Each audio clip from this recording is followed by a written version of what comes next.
This video contains heavy spoilers for Ghost of Tsushima. Ghost of Tsushima, a game which was released in 2020 and yet it doesn't have any ragdolls, the camera is way too close, sometimes at least, and how you play does not affect the story at all. In the end, you'll still have the same two choices to end the game. But, and that is a big one here, this game immersed me like no other game has done in a long time.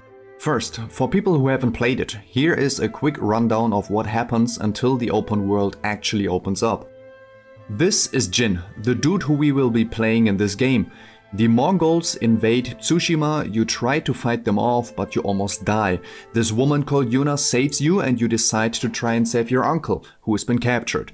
You fight this big fella who afterwards throws you down a bridge and you almost die a second time. From here you'll have to recruit some of your old samurai friends and now you'll get to explore Tsushima. Ghost of Tsushima is categorized as an action-adventure game. Which of course makes sense because the term action-adventure implies that it's a mixed genre. Action games rely heavily on fighting or shooting and having precise aim and quick response times, whereas adventure games focus solely on solving puzzles and exploring the game world. That's what combines Ghost of Tsushima into an action-adventure game, and it very much feels like that too.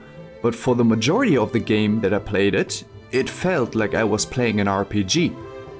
The game immersed me so much that I really cared about the story and the characters. I fell in love with the story about being the so-called Ghost of Tsushima. For the most part of my first playthrough, I only played stealthy, like an assassin, like a ghost. I even wore the Ronin attire in full white because it made me feel more like a ghost. Now imagine being one of those Mongolian warriors and all of a sudden there's this dude popping out of a bush and killing all of your friends and possibly even your leader, and then you run off and tell the story to your other soldier friends. No wonder these stories about a ghost start to appear. And that is what is really well done in this game. You really get to feel like a badass and sometimes even a monster.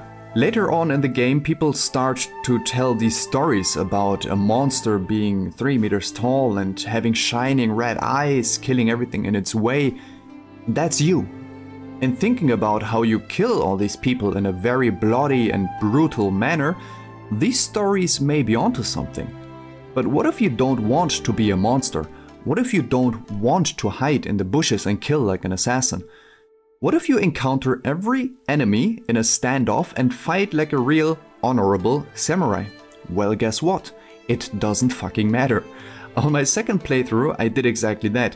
Every enemy I saw, I made sure not to assassinate anyone and only fight face to face during these standoffs. Except, of course, the story quests where I had to do the assassinations. And the story ended up exactly the same way. I was still the scary monster, my uncle still hated me, and the shogun still wanted me dead. That's where we start talking about it becoming an RPG. While playing Ghost of Tsushima, you will probably complete dozens of quests, 24 of them alone being the main quest, and then there's over 50 side quests and character-specific quests and mythic tales and all that stuff. During the main and character quests, you will ride or walk alongside one of your allies and talk with them. Every now and then, two options pop up and you get to choose which dialogue options you want. I really like this feature and I hope that choosing different options would result in different possibilities. But I couldn't find any differences other than the NPC giving me a different answer. No matter what you choose at any given point in time, you still get the same ending. Making Ghost of Tsushima into an RPG. An RPG is characterized by a couple of things, according to Wikipedia at least. Players control a central game character. Complete a series of quests and finish a story.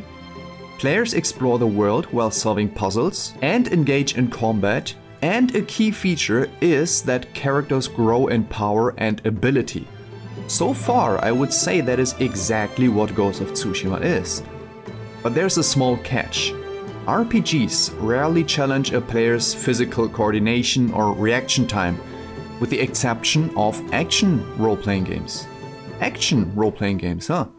Seems like that could be perfect for our Ghost of Tsushima RPG.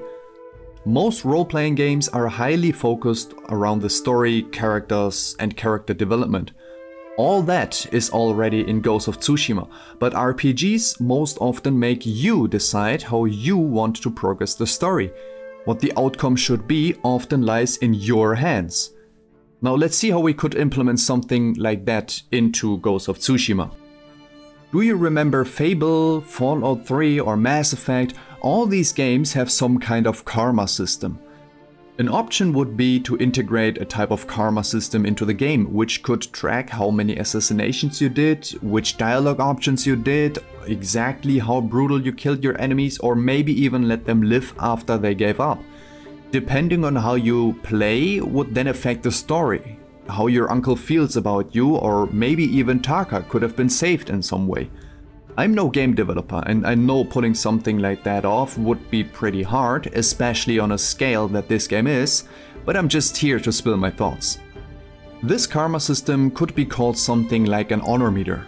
Taking down enemies stealthy by assassination would deplete your honor meter, and saving civilians, doing a standoff and fighting honorable would increase your honor. Depending on which way you leaned more into during the game, characters would react differently to you. Instead of calling you the ghost or the monster, you'd be called an honorable samurai or maybe even a hero who helps the civilians. Due to helping them and being an honorable samurai, the shogun would not have considered you a threat to the island's stability, and Shimura, your uncle, would not have been ordered to kill you. Instead, you could have been invited to go and see the shogun and be thanked for defending the island against the Mongols. With the implementation of an honor meter, you could also make the world around you change. Be a ruthless monster and assassinate everyone so the others all fear you. You got yourself a destroyed island with bandits wandering around and everything is burning, so no wonder the shogun wants you dead. On the other hand, you help everyone and fight honorable so everyone respects you. You got yourself a healthy island with traders traveling from town to town and the towns in general looking more repaired and more alive. Make the game respond to how you play is basically all I'm trying to say here.